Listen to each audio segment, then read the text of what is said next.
2 days after the Philadelphia Phillies released veteran outfielder Nick Castellanos, he switched coasts and is headed to San Diego.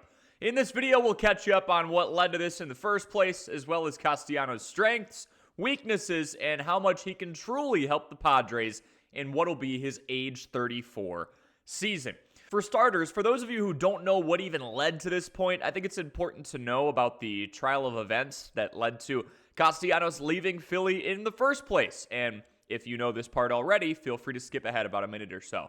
The relationship between Nick Castellanos and the Philadelphia Phillies was not great down the stretch. After voicing his concerns about his role on the team and place in the batting lineup, we eventually saw a boiling point when manager Rob Thompson removed Castellanos from the game against the Marlins. Philadelphia was up 3-1 in the 8th inning, and Castellanos, who had a metric of minus 12 outs above average, tied for worst among 110 qualified outfielders, was benched for defensive purposes. Castellanos then grabbed a beer, brought it into the dugout, confronted the coaching staff in the dugout, and then some teammates took the beer out of his hand. The relationship didn't get much better from there, and thus Philly is now paying the veteran $20 million this year, even after releasing him. Now onto the skill set of the newest Padre.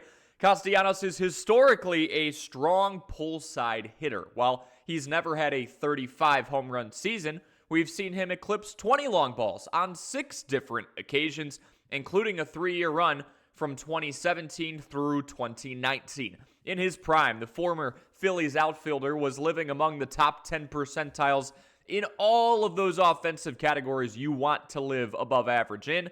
Above average exit velocity, barrel percentage, hard hit percentage. And if you look at his contributions in the 2018 season, he was even in the top 1% for sweet spot percentage. Sitting at 250 career long balls, Castellanos is best described as a professional above average slugger. And he's been doing it well for over a decade now. For an area where Castellanos lacks behind, we just alluded to this in the Miami incident portion of this video earlier, but his defense has never been that great.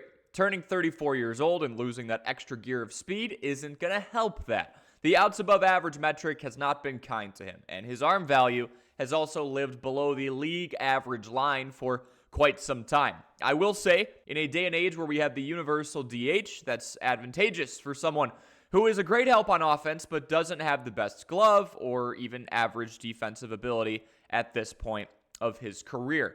How did Castellanos do last year? I do think that's important to consider, and you can see a little regression, but he's still a really productive bat like he always has been.